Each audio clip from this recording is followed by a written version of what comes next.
सबसे बड़ी तस्वीर है न सिर्फ बंगाल की सियासत के हिसाब से बल्कि देश की सियासत के हिसाब से भी शुवेंदु अधिकारी के नाम का प्रस्ताव सबसे पहले गृह मंत्री और जो बंगाल के पर्यवेक्षक बनाए गए अमित शाह उन्होंने रखा और उसके बाद उन्हें बुके देकर उन्हें बधाई दी गई और इसके संकेत पहले से दिखने लगे थे क्योंकि लगातार जो तस्वीरें थी और जो संकेत थे और जो बातें थी वो बातें शुवेंदु अधिकारी के पक्ष में थी। दो सहयोगी इस वक्त हमारे साथ जुड़े हुए हैं, रविकांत और विद्यानाथ झा। अब दोनों का मैं रुख करूं। रविकांत, ये संकेत आज दिन के शुरुआत से थे और संकेत इसलिए थे कि जब एयरपोर्ट से रिसीव किया वहां से एक ही कार में अमित शाह के साथ गए शुवेंदु अधिकारी, तो भी यह संकेत थे कि शुवेंदु अधिकारी के ही नाम का ऐलान होगा।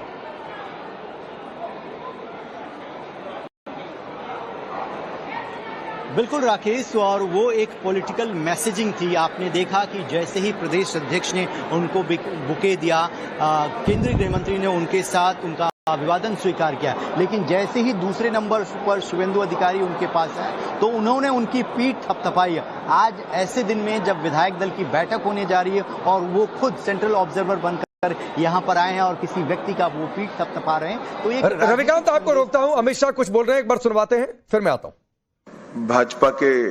राष्ट्रीय अध्यक्ष जी ने मुझे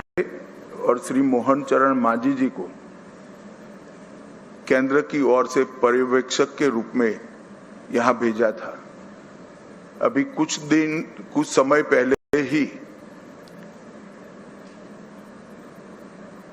चुनाव की प्रक्रिया पूरी हुई है।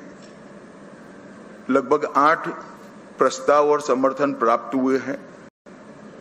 और सभी प्रस्ताव और समर्थन एक ही नाम के मिले हैं। उसके बाद दूसरे नाम के लिए भी सबको समय दिया गया, पर्याप्त समय दिया गया, मगर कोई दूसरा नाम नहीं आया है। इसलिए केंद्रीय पर्यवेक्षक के रूप में मैं श्री शुवेंदु अधिकारी जी को पश्चिम बंगाल विधानमंडल दल के नेता के रूप में निर्वाचित घोषित करता हूं। तो अमित शाह के बयान को आपने सुना जब उन्होंने प्रस्ताव रखा शुवेंदु अधिकारी के नाम का। अब विद्या, एक सवाल है, अगर आप पिछले कई दिनों से बंगाल में हैं, आप वहां की तस्वीरों को देख रहे हैं, समझ रहे हैं, जो बदलाव और बहुत सारा हंगामा भी हुआ, लेकिन इन सबके बीच शुवेंदु अधिकारी जो टीएमसी की सरकार को भी लाने में उनकी महत्वपूर्ण भूमिका थी, नंदीग्राम आंदोलन और उसमें ममता बनर्जी के कितने करीब थे, और वहां से ये समय ने ऐसी करवट बदली कि आज जब ममता बनर्जी सत्ता से बाहर जा रही है तो उसमें भी शुवेंदु अधिकारी का सबसे बड़ा रोल है।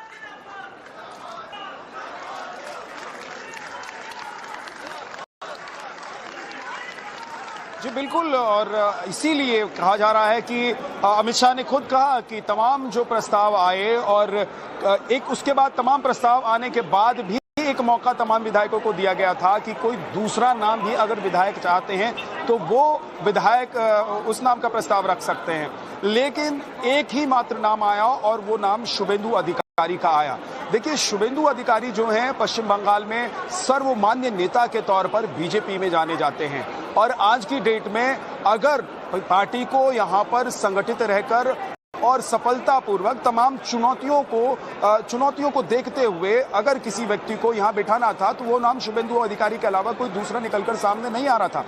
ऐसा नहीं है कि बीजेपी के पास पश्चिम बंगाल में नेता नहीं है और अच्छा काम करने वाले लोग नहीं है, पूरी फौज है बीजेपी के पास, लेकिन शुवेंदु अधिकारी हर वो दांव पेच जानते हैं जो टीएमसी में और टीएमसी की सरकार में रहते हुए उन्होंने ममता बनर्जी को करते हुए देखा है। उन्होंने ममता बनर्जी को जैसे यहाँ पर सरकार चलाते हुए देखा है वो बहुत अच्छी तरीके से जानते हैं। वो ये जानते हैं कि जिस तरीके से यहाँ पर सिंडिकेट कट मनी और अपराध का पहाड़ खड़ा किया गया, उस पहाड़ को कैसे ढाया जा सकता है। बीजेपी को ये पता है कि अगर यहाँ पर पूरी पार्टी को एक साथ एकजुट रखना है तो उसके शुवेंदु अधिकारी का नाम सबसे बेहतर हो सकता था और इसीलिए यही वजह है कि 207 विधायक हैं, एक और किसी का नाम निकलकर सामने राकेश नहीं आया है और यही वजह है कि शुवेंदु अधिकारी के नाम पर जब अमित शाह ने कहा कि प्रस्ताव आया और उस पर मुहर लगी, अमित शाह ने जब अनाउंस किया तो कहीं से कोई एक आवाज नहीं उठी कि इसके अलावा कोई दूसरा नाम भी हो सकता है। पहले से ही इस बात की चर्चा चल रही थी। आज 4 घंटे तक जो मैराथन मीटिंग हुई अमित शाह की बीजेपी की तमाम शीर्ष नेताओं के साथ जो पश्चिम बंगाल में पिछले कई महीनों से लगातार काम कर रहे थे, तो उसमें भी यही अमित शाह को बताया गया कि शुभेंदु अधिकारी के नाम को लगभग सभी विधायकों ने स्वीकार कर लिया। देखिए, ये जो अभी मीटिंग चल रही थी, एक औपचारिक मीटिंग होती है, लेकिन इससे पहले पार्टी अपने विधायकों से एक तरीके से राय मशवरा करती है कि कौन कौन से नाम हो सकते हैं और वही नाम प्रस्ताव के तौर पर इस मीटिंग में रखे जाते हैं। लेकिन ना कोई दूसरा नाम था, ना किसी दूसरे नाम का जिक्र था, एकमात्र नाम और वो नाम शुभेंदु अधिकारी, जिस पर मुहर लग गई है। कल 11 बजे शपथ ग्रहण का कार्यक्रम है। उसके बाद पश्चिम बंगाल में एक नया सवेरा होगा, एक नई सरकार के साथ पश्चिम बंगाल की जनता नई शुरुआत करेगी। सबसे बड़ी चुनौती बीजेपी के सामने रहने वाली है, अपराध कानून व्यवस्था को कैसे काबू में रखे, अपराध को कैसे खत्म किया जाए। यहाँ पर पश्चिम बंगाल हो, नेपाल हो, इन राज्यों से, इन देशों से होते हुए इस राज्य तक जो अवैध हथियार पहुंचते हैं, अवैध काम जो हो रहा है, उन सबको कैसे रोका जाए, कार्रवाई करते हुए कैसे आने वाले कुछ दिनों में जो यहाँ पर कहा जा रहा है कि एक तरीके से जो पोस्ट रिजल्ट खूनी तांडव होता है, उसकी नौबत अगर आती है तो उससे कैसे निपटा जाए। अभी जो शुभेंदु अधिकारी के पीए की हत्या हुई तो उसमें ये कहा गया कि भाई बीजेपी तो अभी शपथ, बीजेपी के मुख्यमंत्री ने तो शपथ ली नहीं है, अभी तो चुनाव आयोग के पास सारे अधिकार हैं। तो ऐसे में अभी चाहकर भी बीजेपी कुछ कर नहीं पा रही थी, चाहकर भी बीजेपी यहाँ पर कानून व्यवस्था को अपने हाथ में, लेकिन अब